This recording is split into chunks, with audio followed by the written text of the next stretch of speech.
Hi, this is Justin Moore from Creator Wizard, and you're listening to the Eat Blog Talk podcast. Hey, food bloggers. Welcome to Eat Blog Talk, the podcast for food bloggers looking for the value and confidence that will move the needle forward in your business. I'm your host, Megan Porta, and you are listening to episode 263 with Justin Moore from Creator Wizard. Today, we are going to have a chat about how food bloggers can charge what they are worth. Justin Moore is the founder of Creator Wizard, an online resource where he teaches the business of being an influencer.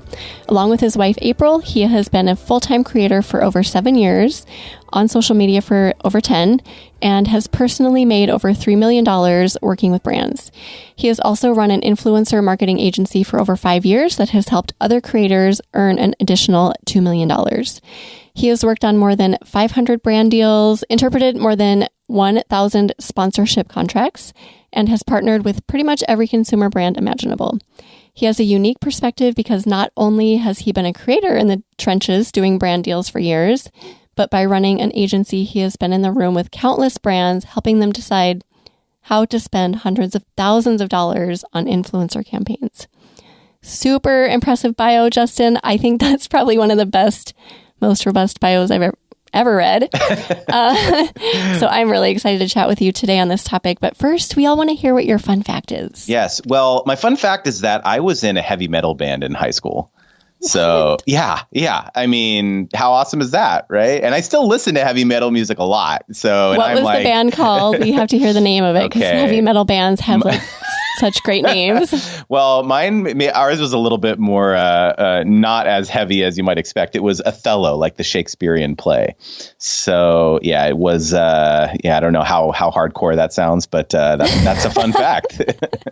And what heavy metal do you listen to today? What's your favorite? Oh my goodness. Let's see. Lately, I've been listening to like Trivium and Killswitch Engage and Under Oath, and so it was like metal / screamo / So I was one of those scene kids. I love it.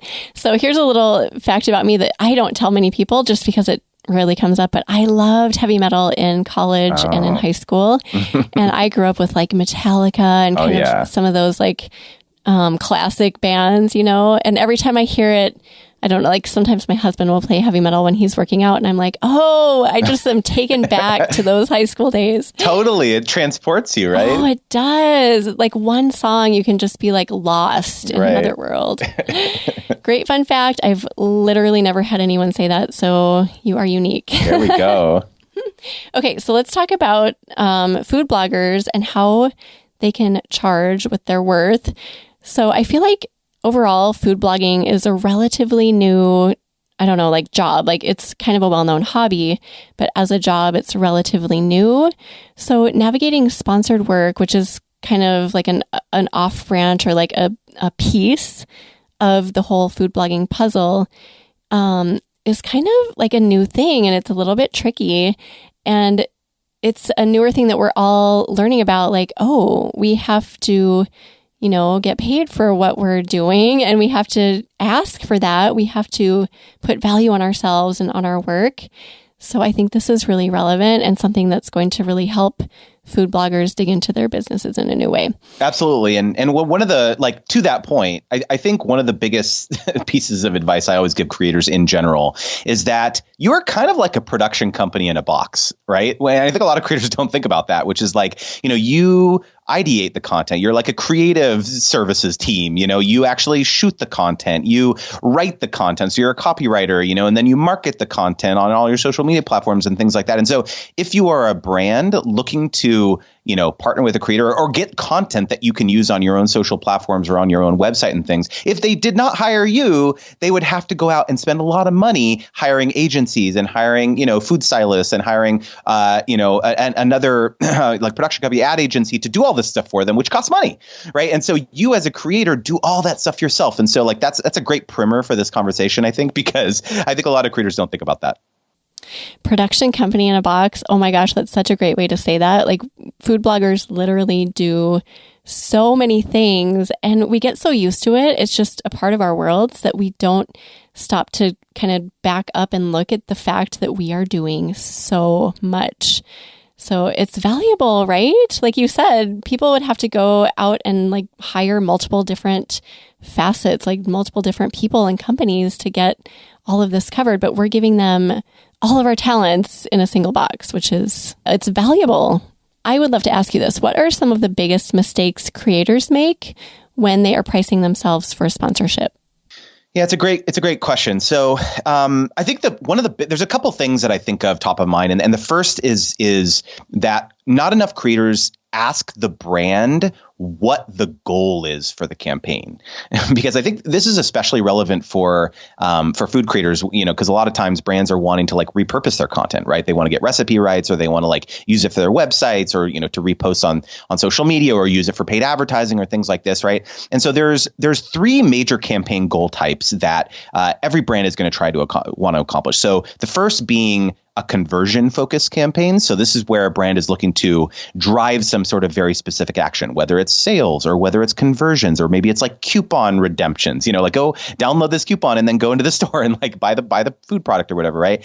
So that's like a very specific goal that the brand is wanting to accomplish. The second one is content repurposing. So, listeners may have experienced this, where the brand reaches out, they're less concerned about like, you posting it on your social platforms or on your blog or whatever. And it's more about they want to like get great recipe content or get great assets that they can repurpose in other ways. So that's content repurposing. And then the last one is brand awareness. And this is where the metrics are kind of squishiest, right? Where it's like the brand, we just want to get the word out there, and we want like, to spread the word, right? And so it's like the metrics that they're going to be tracking are just, impressions and engagement and like kind of more of those vanity metrics, right? And so as a creator, it's extremely important that you know what the brand is trying to accomplish by reaching out to you, because your pricing should change based on that, right? So if you understand that the brand is like, let's say it's content repurposing and they just want to get great assets for their website, congratulations, your rate can now be detached from the number of followers you have or the number of page views that you have on your blog, because it doesn't matter at that point, right? It's about creating content for the brand. So it's just a small example of like how critical it is to ask these types of questions, because if you don't, you should not have like a standard rate card. I know a lot of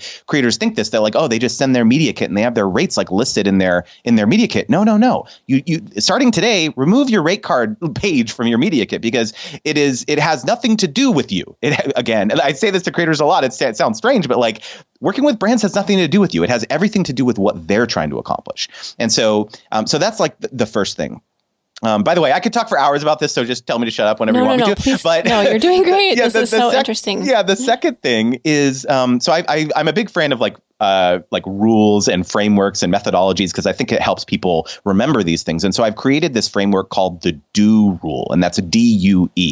And so whenever a brand reaches out to you about a partnership or you're pitching a brand, you always have to keep in mind these three things, which are the major price levers that you need to use when figuring out your rates. The first is deliverables. So that's the D. So, this is essentially figuring out exactly what the brand is trying, like how many posts they want you to do, what do they, how many recipes do they want you to develop. A lot of times when brands reach out, they'll be like, we just want to partner up, create a couple of recipes, like do this kind of thing. And it's like, no. You need to get this very, very specific, exactly what you're trying to do. Some of you might have had this experience where it's like the brand, like all of a sudden comes back with all these expectations of what would be part of this partnership. And you're like, I didn't really think I was signing up for all that. Right. So getting the deliverables nailed down is critical. The U in DO stands for usage rights. And this is one that not enough creators think about, which is that what does the brand actually want to do with your content, right? Do they want to just, organically repost it or reshare it on their social media? Or do they want to run $1 billion of paid advertising behind it, right? Like you laugh, but like this happens, right? And so you need to be compensated for something like that, right? So it's really, really critical for you to understand what are they actually trying to do with this content. And then the last one is E for exclusivity. Are they wanting you to be exclusive to their brand for a certain time period, meaning you cannot work with other competitors in that particular category? So let's say it's like,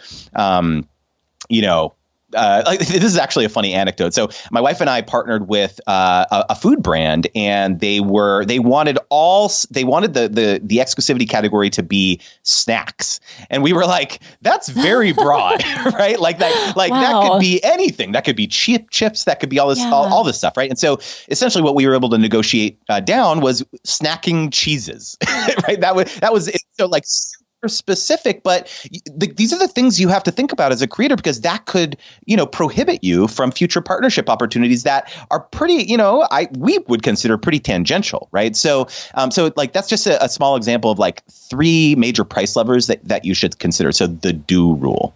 Okay. I love that. I love the do rule.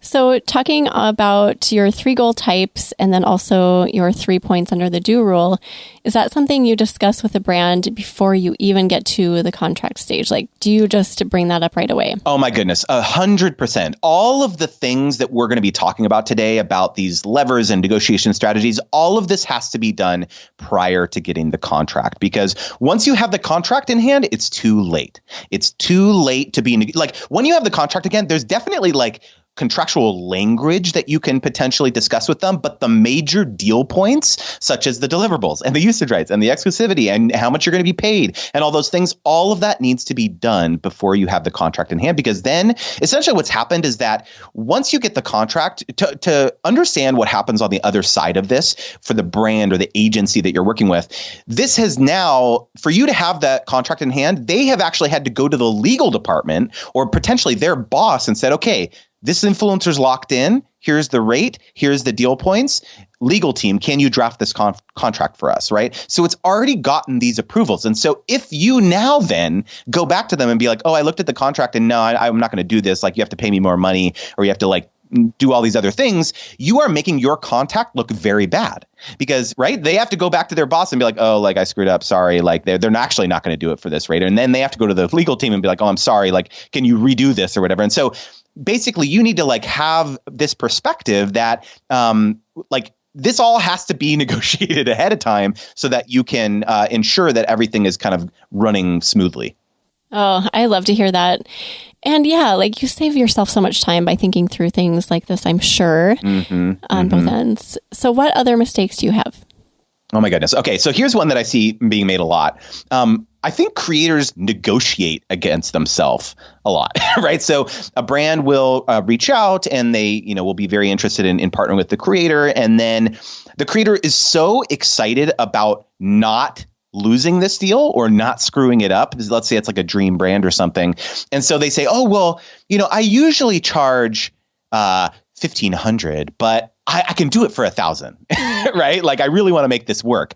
And so it's like, no, you say my rate is $1,500 and then you shut up, right? Like truly, like you are negotiating against yourself. Give the brand the opportunity to surprise you essentially, right? Like there is, I have done, like I said, I have done hundreds and hundreds of sponsorships at this point. And I think I've literally only ever had a brand pull an opportunity off the table once in hundreds and hundreds of deals. So I think a lot of creators think that they're just going to like yank the deal away. And no, the worst they're going to say is, no, they're going to say, no, sorry, we can't do it for that rate. And then, but you could still take the other, like, sorry, like our rate is this. And then you could still take it, right? So I think a lot of it has to do with confidence, right? A lot of it has to do with knowing your worth and knowing that you're bringing a lot of valuable assets to the table when you do these types of partnerships. And so, that's what I teach creators a lot in my content and my courses and things like that is like, you need to like stand your ground and like be confident in your capabilities.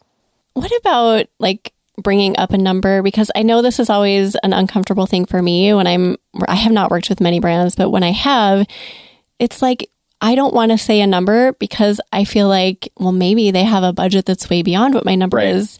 So how do you manage that?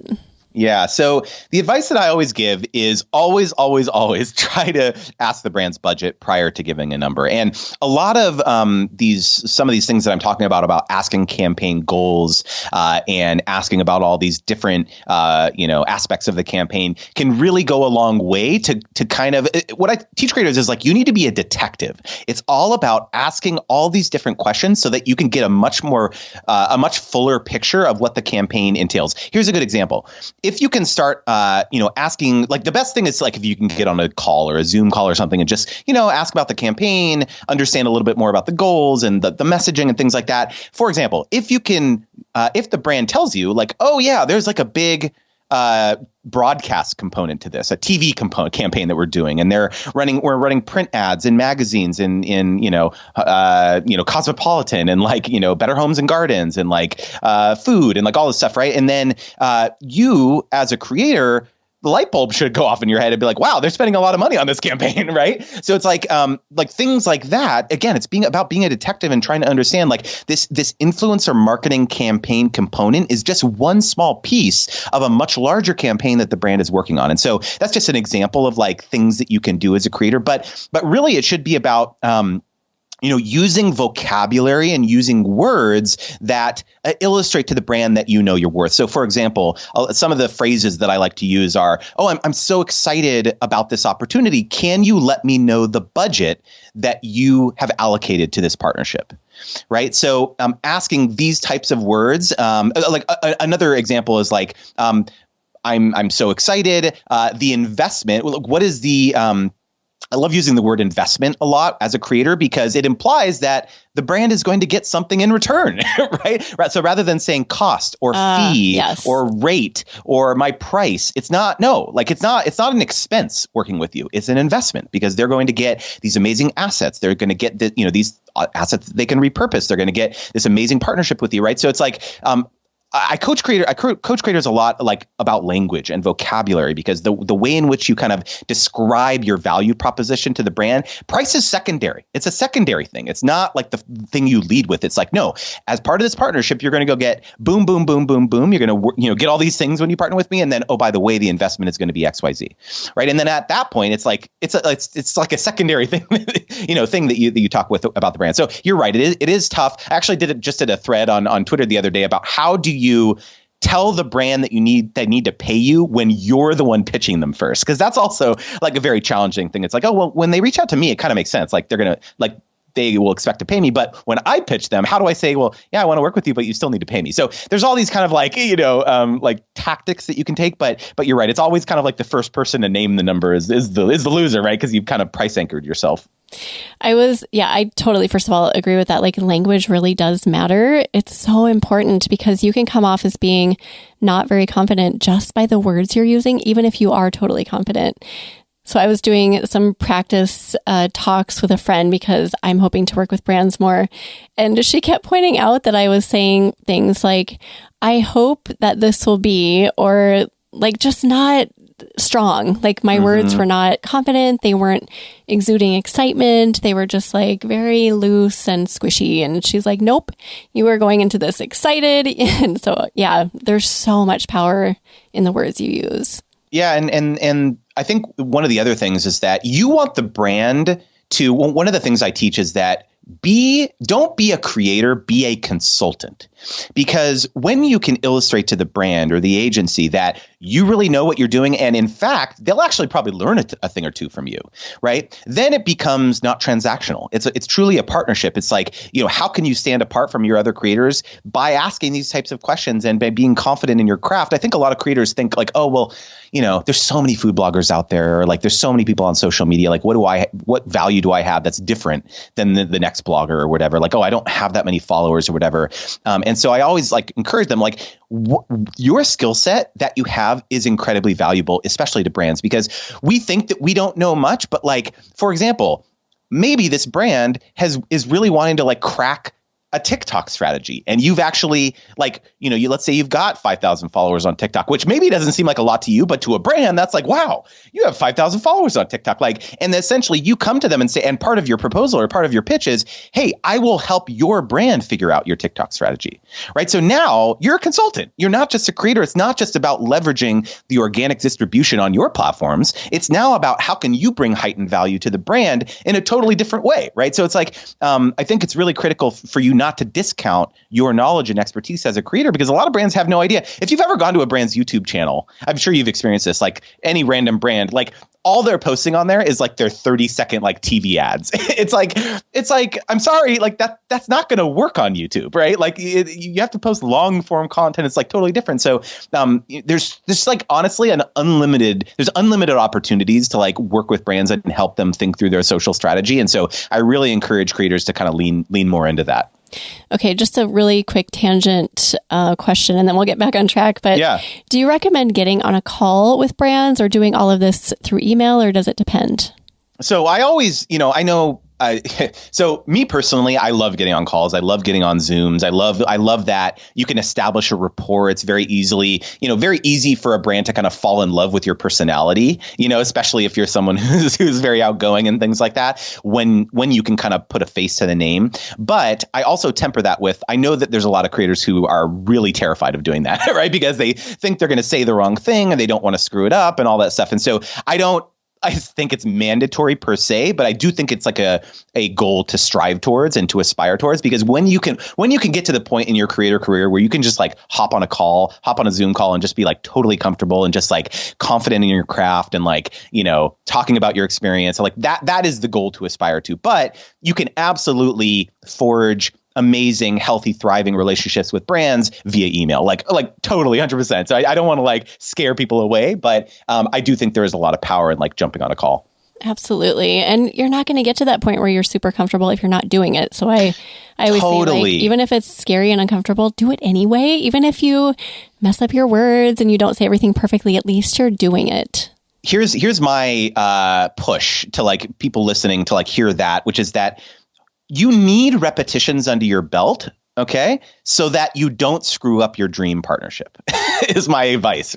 So it's like you want to be doing that. You want to go out there. You're going to make some mistakes. It's inevitable, right? I'm trying to help educate people so they don't have to make as many mistakes, but, like it's going to happen. Like you're going to, have, uncomfortable and awkward conversations with brands, and you're just going to have to be like, next time I'm not going to say something like that. I'm not going to say, I hope you're comfortable with this thing that I'm proposing, right? No, you're right. Like, so it's like you just constantly improve, and then you're going to get to the point where it's like, oh my gosh, you get an email in your inbox from, your dream brand, and then it's like, I got this. I'm not going to screw this one up. Yes. Oh, I love that advice. That's so great.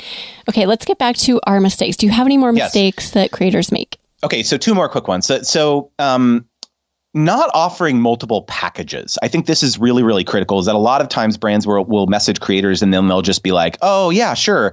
My rate for one, blog post and round of social sharing is $2,000, right? It's very much reactive, right? And so my next level tactic that I teach is, no, you need to be offering multiple packages at different price points, even if the brand didn't ask you for that, right? Because essentially what happens is that you have to understand as a creator, when a brand reaches out to you for a campaign, they're probably not just working with you. They're probably working with, let's say, 10, 20, 30, 50, 100 other creators if it's a giant campaign. So by offering multiple packages, let's say that your highest tier is, they asked for you in the email, they asked you for like one post, but you're offering, let's say, 4 posts in your highest tier. The brand all of a sudden realizes like, oh, wow, we could actually hire this creator to make 4 pieces of content. And then that means that we don't have to like deal with 3 other creators as part of this campaign. And so it's just one email thread, right? It's one contract. And you're probably, maybe you're giving them some sort of, volume, concession or something at the highest tier, but you have essentially upsold yourself, right? And you've won more business because you understand, again, it comes back to asking questions. When you say, oh, how many other creators are you working with on this partnership? If they say 20, you should get money signs in your eyes and be like, oh, okay, I'm going to do some upselling. I'm going to, say you can work with me. I know you didn't ask for this, but you can do 4 or 5 posts with me. And basically you're making the brands or the agency's life easier, right? So it's like, it's a very, very easy way to get more to upsell your sponsorships and make more money, even if the brand isn't thinking about that. It goes back to what you said in the beginning about us being a production company in a box. So if we can present ourselves like that, then that is way more appealing than, like separating out our jobs into like 5 different people. I just want to take a really quick break here so that we can talk about a few things going on at Eat Blog Talk, and then we will dive right back into our conversation. First, I would just love to put this request out there. If you are willing to go to Apple Podcasts, I'm assuming that a lot of you listen to this podcast through that podcast player, or whatever podcast player you listen through. Go to the podcast player of your choice and find Eat Blog Talk. I'm sure you're probably already on there, so if you're not driving, go ahead and do that. Scroll down to the bottom where you will see places where you can rate and review this podcast. If you would do that, I would be so grateful. Thank you to those of you who have done it. I really appreciate your kind words. Doing this simple act adds so much value to this podcast. Other people come and they look at those reviews and they take those words in. So I really appreciate you doing this. One more quick thing and we can dive back into the episode. As of the time I'm recording this, there are a couple spots left in the Eat Blog Talk Mastermind program. I am closing this group down at the end of the year. So December 31st, 2021 will be the last day that you can apply to get inside this group. We likely will open up another mastermind group in the future, but there are no set plans for that currently. I want to fill this group and get the value rolling even more than it already is. It's so powerful inside. So if you're interested, go to eatblogtalk.com, fill out an application, get on the wait list, and I hope you're a great fit. I hope to see you inside. Thank you. And now we can get back to the episode. I think really kind of the last major thing about mistakes is just not knowing when to walk away. I think a lot of creators feel like they are, when they get down the road of a negotiation and just something doesn't feel right? There's something in your gut that just is like a red flag. It's just like, this just doesn't seem right. You are completely within your rights to walk away, right? Because at the end of the day, like, not only do you need to be comfortable with the partnership, but you need to be attuned to your audience, right? If you're like have this gut feeling that it's just not going to go over well, and they're like trying to force you to do things and say things that aren't really authentic to you, you cannot ignore that. And I think it's a really critical thing that when you finally feel the power to like say no, you're going to naturally start manifesting the partnerships that are the right ones, because you're going to free up your time and your mental real estate to focus on the brands that really do truly value you. I hear this a lot, which is like creators, like they're doing a lot of these kind of like, couple $100 deals, $1,000 deals, and they're just doing like a large volume of them, and it just seems like they just can't quite get past that edge of like finding the brands that are willing to like compensate them fairly. And so my recommendation is like, you're going to have to stop doing a lot of those deals to be able to start going out there and doing cold pitches and reaching out to brands proactively, not just through the brand deal platforms and things like that too. So there really is power in the word no. And that helps get you to where you want to be. I feel like so much energy and time can be opened up for us if we just listen to our gut more. It's so hard to do, especially when, money's involved and you feel the pressure to make money and find ways to earn more money. And you're like, oh, a brand's interested. Yes. And even though our gut is telling us, this doesn't feel right. I've had that happen before, and it's not good to follow that money, the dollar sign, instead of what your gut is saying. Okay, so we talked about a lot of huge mistakes that gave us a lot of food for thought. So thank you for all of those. What mistakes do you see creators making when brands reach out to them? So not necessarily when we're seeking out brands, but when we get that random email in our inbox saying, hey, Megan, I want to work with you. Yeah. What are the mistakes there? Okay, so there's three main ones that I see. And this is the most typical situation, right? Where creators, you've been chugging, you love your craft, you're like trying to build up your platforms. And so it's not like you're actively out there trying to like work with brands. It's just like, oh, like this opportunity just like randomly showed up in my inbox. And it's like, oh, what do I do? Right. And so the first thing I want to talk about is responsiveness, because in my experience, there is a very high correlation between the influencers that reply to emails very quickly, let's say within a few hours, and how seamless that partnership will ultimately be. Look, I tell creators, like, I get, you don't want to like constantly keep an eye on your inbox, but you can work smarter and not harder. So like, for example, you can like, let's say, set alerts in Gmail, for certain keywords like sponsorship or partnership or collaboration or paid or something like that, right? And ensure that those emails get sent to your, let's say, priority inbox, right? Or, you can hire a virtual assistant part-time to like triage your email inbox and maybe alert you about important messages. It's actually a lot more affordable than I think a lot of people realize. And again, maybe they're not like doing it for 8 hours a day, but maybe they check in for 20-minute blocks like 3 times a day or something for, a total of 1 hour, right? And so you can honestly find VAs that'll do this for very affordably. And look, I think it's important to understand how influencer campaigns come together. So when the brand or the agency is actually reaching out to you, that means they're actually pretty far down the path of execution, right? If it's the brand, that person already got their manager's approval, right? If it's an agency, they've already got the brand's approval. And typically when that approval comes, it's like go time, right? So they don't want to wait 3 or 4 days to hear back from you. If they emailed 50 or 75 people, who do you think they're going to give priority to, right? The people that email them back right away so they can get this thing going, right? And here's another really critical thing is that also by not responding for days, right, you're basically telling them that if they were to hire you, every single time that they email you, they're going to have to wait 3 to 4 days to hear back. And that's a message. Yeah, and it's sending that message. It's a message, and that's simply not going to cut it. You might say, well, yeah, but if I was hired on the campaign, I would be like more timely, right? But they don't know that, right? The timeliness of your first communication is all they have to go off of. So you really do need to treat like that moment with the gravity it deserves.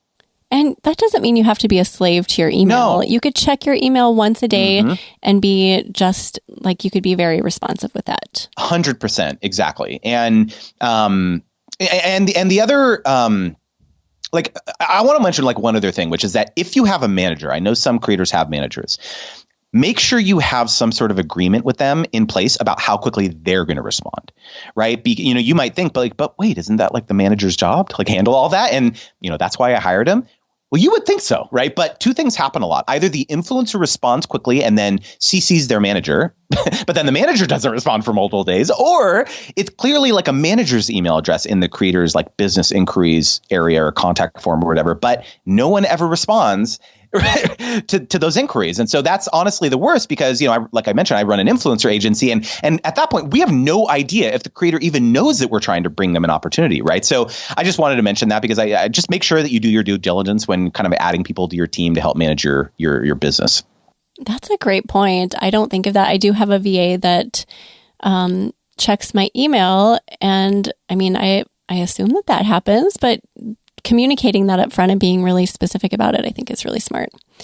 Do you have any other mistakes that you see creators making when brands reach out to them? Yeah. So the second mistake I see being made is failing to answer every single question that the brand or the agency asks. So, remember I mentioned like when we're emailing 50 or 100 creators to see who might be interested in a campaign, let's say that there's multiple things that we need to know. For example, like in the food realm, there's a lot of like age specific campaigns, right? So you want to have kids who are of like certain ages for certain foods and things like that, right? So, for example, the brand or the agency is asking ages of your kids or where you live because the food isn't, the product isn't available in all parts of the world or the country.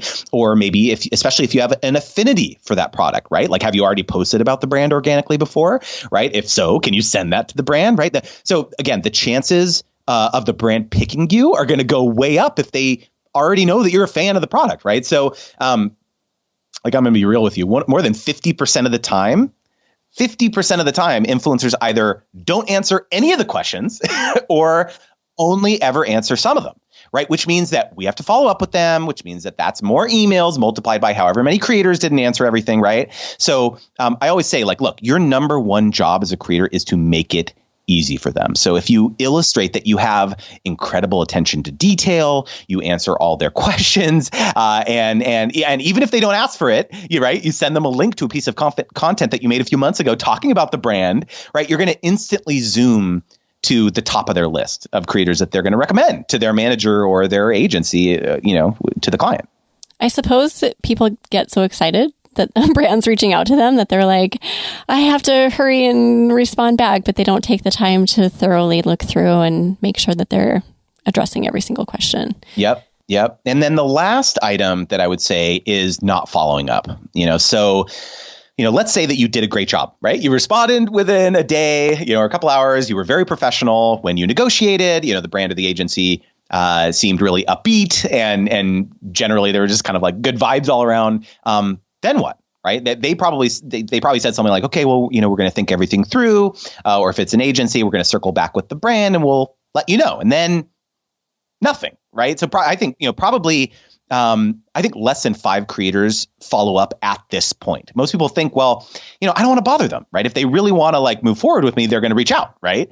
And while that can be true, you as a creator should use this downtime to continue to illustrate how good of a partner that you're going to be on this campaign. So, see, you're probably right. What's likely happening is they just haven't selected which influencers they're going to move forward with yet. But if they're trying to decide between you and someone else who has a similar following as you, similar audience demographics or whatever, right? But you're the one who followed up with them 2 or 3 times over the last month, which influencer do you think they're going to go with, right? It's probably you, right? You seem the most interested. You're definitely the most communicative, which, let me tell you, is a huge part of what makes a collaboration successful, right? I mean, I can't tell you how many deals we've done where it was like pulling teeth to get every single thing from the creator, right? So, it took multiple emails to get their concept from them. It took, and then for the brand that they could review it before they shot, it took multiple emails to get drafts of the content for review, right? So, those are all the little details that go into a partnership that brands and agencies think about. So if you can show them at the very beginning that you're going to be super easy to work with, it's going to be a no-brainer decision for them to hire you.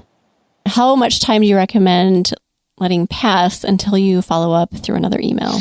Yeah, I mean, to some degree, I think you need to kind of observe the cadence or the timeline of how quickly it seems like they're needing to get this thing turned around, right? So especially if they outline a timeline for the partnership, you need to like give yourself like some grace and be like, okay, like they said that they need this content in 10 days, right? So I'm probably going to follow up in 1 day if that's the case, right? Because I can't wait 4 days because then I'll have no time to complete this if they select me, right? So it's like, I think to some degree, you also need to like understand how these things come together. And so, and by that same token, if it's them just saying, oh, we're like doing initial outreach for like 2022 ambassadorship, like my wife and I just had a call yesterday for 2022 potential ambassadorship. And so it's like, that's something that has a little bit more lead time, right? So it's like, maybe you give yourself 5 to 6 days to follow up, after you've already sent, kind of the initial information. It's all about like whose court the ball is in, I would say, right? Like you might think, okay, the ball's in their court. I already said my rates and stuff. No, like you don't need to wait for them to respond. You can follow up and provide additional value. Like this is one of my favorite things that I teach in my course is like at that point. So for example, let's say you send over all your packages, you send, all the information that they asked for. And then the next follow-up is not, oh, hey, I just wanted to follow up, see how things are going. No, that's not what you do. What you do is you continue to provide value. So for example, let's say the campaign is going to be on TikTok. Oh, there's this really interesting article that I just saw on TikTok about, how successful you can be, how successful food brands are on TikTok or something, right? So it's like very easy to find industry-focused articles about this kind of stuff. And you send that to the brand and be like, oh, hey, by the way, just want to check in. I saw this article. I thought of you. Would love to chat about this or something like that, right? So it's like you're continuing to provide value in every communication that you send to the brand. Is it like you're finding holes, and not in a bad way, but just like maybe the photos on their site are bad or they're missing or something like that, where you can say, oh, I noticed that you're lacking photos. I could help you with that. Things like that. Oh my gosh, Megan, you're speaking my language now. That's exactly what you do. So like how many brands have you seen? You come across like, let's say their Instagram or something, and you go and their content sucks, right? It's like you love their product, but it's like the quality is not great. They're not posting super frequently. Maybe they're posting like once every 3 weeks or something. How powerful would it be if you go to that brand and say, hey, yeah, I know you asked me to to do a recipe post and social shares and stuff, but like, I would love to help you take your social strategy to the next level. I can create 5 to 10, photos or reels or videos for you every single week or every single month or whatever. It's going to be $2,500 a month or whatever, but this will help take your, brand presence to the next level on platform X, right? All of a sudden you just gave yourself a recurring payday, right? As a creator, right? So it's like you are not confined as a creator to what the brand is pitching to you, right? So it's like I've had so many creators who have gone through my course who've done this. They've like turned this type of thing into like a full-time job with a brand because they have pitched these different types of partnerships. So as the consultant, we are pointing out those things that they really need that they're missing because we've got it all. We're that entire box. I want to talk about when we get those emails that we've all gotten. Every food blogger listening can relate to what I'm saying right now. When they say, I have a great product, I'd love to send it to you. I would love for you to try it out. And it's kind of like this weird question mark, like, okay, I love your free product, but am I going to get paid for this? How do we deal with that? Oh, yeah. That's my favorite one. And because I think that a lot of creators, what I have found is that a lot of creators are very bitter and jaded about this kind of thing because it happens all the time, right? And what I have often found is that creators do not make the ask, which is they need to ask. You need to say, pay me, right? Because a lot of creators, what happens is they'll do this, they'll get the pre-product, and then it's like they get mad because they're mad that the brand didn't offer outright. And so what oftentimes happens is that, like, what do you think is going to happen when they're sending this product out, or this email inquiry out to 100 creators? There is going to be creators out there who say yes. And so the default for them is to be like, just assume that you're going to accept it for free, right? So the onus is on you to illustrate to them that why they should pay you, right? It's a lot of this stuff that we've talked about. So it's like, if all you're going to be doing is sharing it on your social platforms, then yeah, maybe the brand is going to be like, okay, well, you're just like every other creator. But if you're the one who's saying, hey, I took a look at your social profiles, I can create content for you. I can, I'm going to give you the rights to use it for paid advertising for this certain duration. Yes, the investment is going to be XYZ, but here's all the things that I'm going to offer you. So the onus is on you to craft a very compelling proposal for the brand, for them to be like so impressed at your initiative that it's going to be a no-brainer for like, oh yeah, of course I understand this is going to cost money, basically. So it's really our responsibility. And I do see this as a common frustration. People get very upset about this. Like, oh my gosh, how can they ask me that? Well, yeah, it's like that whole concept of do what's in your control. And really, if it's out of your control, don't worry about it. So this is like taking control of that situation and maybe researching their website or researching their social media and counter offering with like, oh, here's what I can help you with. Here is my rate, or something along those lines. Yeah, there's this book that I read recently that I really recommend. It's called $100 Million Offers, How to Make Offers So Good People Feel Stupid Saying No.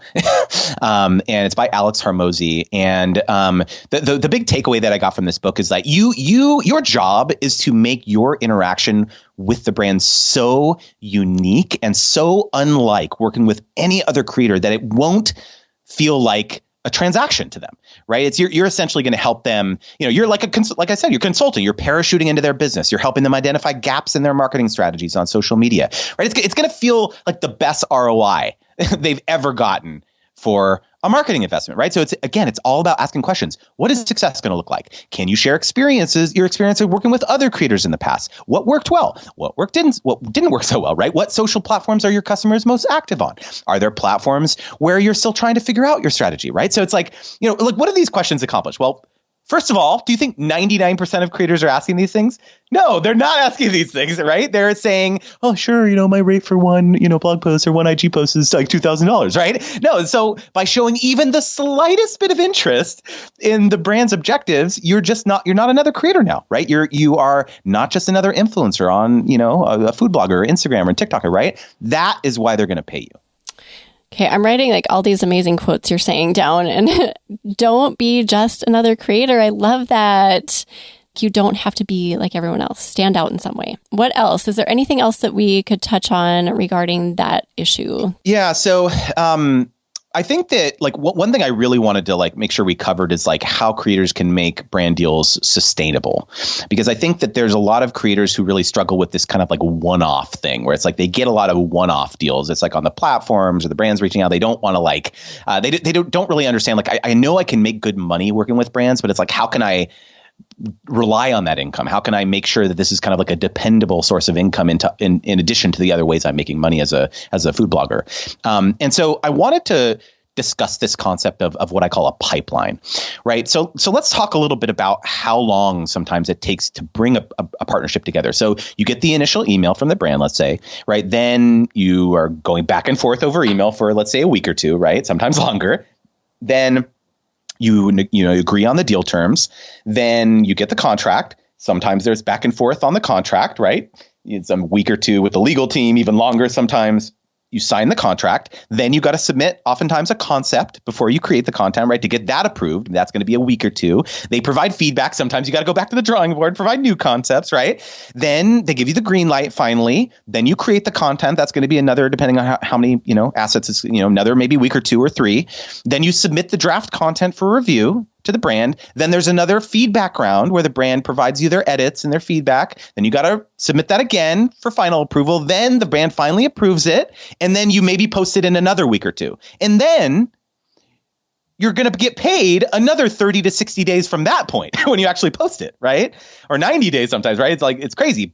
And so if we added all of that time up, you probably see pretty quickly that from start to finish, from when that money hits your bank account, it's probably going to be 4 or 5 months, right? Or, maybe 3 months at the minimum, right? So it's not enough for you to sit here as a creator and be like, oh, I don't know how I'm going to pay my rent next month. As a creator, you need to have a much longer term perspective and what I call a sales pipeline as a creator. So what that means is that you have a bunch of different brands at different phases of kind of this sales process, that you're working with at any given time. So you have some brands who are like just initial conversations. You have some brands who you're in negotiations with. You have some brands who you're in the execution phase, right? And you've obviously get quickly overwhelmed by this, but I teach that you need to have kind of an organization system to kind of keep track of where everyone's at in this process. But it's like, that is how you ensure that you have kind of an even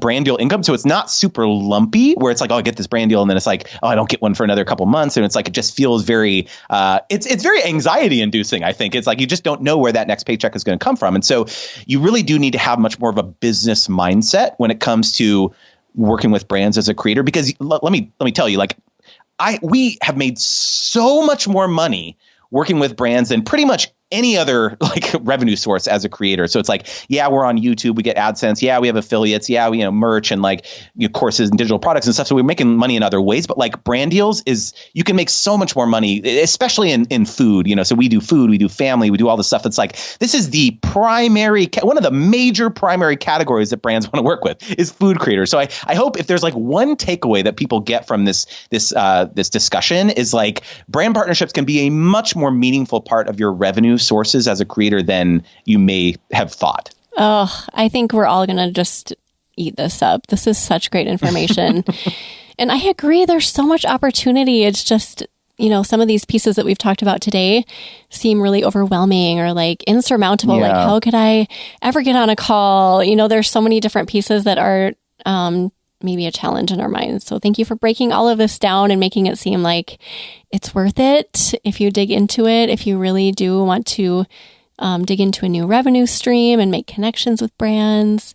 It is definitely worth the effort. Let me leave one more thought here, which is that I think a lot of creators think that every brand in the sun has worked with creators and influencers before. And that is definitely not the case. Not only are there new brands being created every day, but there are thousands and thousands of brands who have literally never worked with a creator or an influencer before. And they're terrified.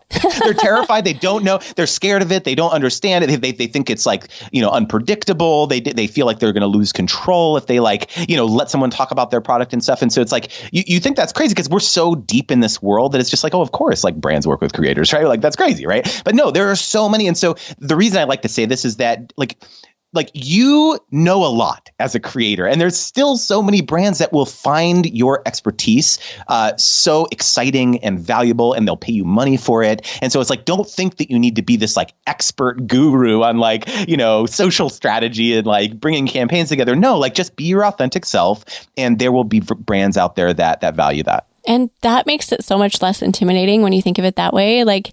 We tend to put them up on a pedestal, they know everything. They know exactly how this all goes down. And that is not the case. Totally. Oh, Justin, thank you. This has been so amazing. I've literally taken 3 pages worth of notes. So good. So much value here. And I am not going to be the only one to think that. So just thank you for your time today. We really appreciate you. Absolutely. Yeah. And if anyone would like to follow me, I drop a lot of these kind of 280 character gems on Twitter if you want to follow me a lot. And then I think, would be probably most exciting to people here is that I have a completely free newsletter that I send out every single week with new sponsorship opportunities. And so it's a lot of them are actually food focused because, I just see a lot of those types of deals. I'm kind of very plugged in with a lot of different sources of where all these deals are coming from. So you can maybe check the show notes, Megan, if you can include it in there, and the link will be in there. And then I mentioned briefly during the course, but I also do teach a course called Brand Deal Wizard, and I run it 3 times a year. It's a cohort based course, so it's actually taught live over Zoom over 4 weeks. And so if anyone is interested, you can just go to branddealwizard.com to find out more. Awesome. Yes, everyone go check it out. And before we wrap up, Justin, do you have either a favorite quote or words of inspiration to share? Yeah, I would say my words of inspiration, which I've tried to emphasize over the course of this interview is just being your authentic self is what is going to differentiate you from other creators out there. And I know it's so inherently social media is like a comparison game. It's that person has so many more followers than me, or they're getting so many more partnerships than me and things like that. And so the biggest advice is I can give is you're only on your own timeline, right? There's no other timeline that matters other than your own. You create good, great content, you create great brand partnerships, and that is enough. That is okay. And, so comparing yourself to how the life that other people have, is the quickest way to kind of burn yourself out as a creator. And so I always try to encourage creators to just you're on your own path, and that's all that matters. Oh, such wise words to end on. Thank you for that too. So you mentioned show notes. We will put all of this in the show notes. So if you guys want to go peek at that, you can go to eatblogtalk.com/creator wizard to get all of those goodies that Justin was talking about. So check him out there. And are you on Instagram? I am on Instagram at Creator Wizard. At Creator Wizard. Okay, so go follow Justin there too. Thank you again, Justin, for being here. So great to talk to you today and to connect. And thank you for listening, food bloggers. I will see you next time. We're glad you could join us on this episode of Eat Blog Talk. For more resources based on today's discussion, as well as show notes and an opportunity to be on a future episode of the show, be sure to head to eatblogtalk.com. If you feel that hunger for information, we'll be here to feed you on Eat Blog Talk.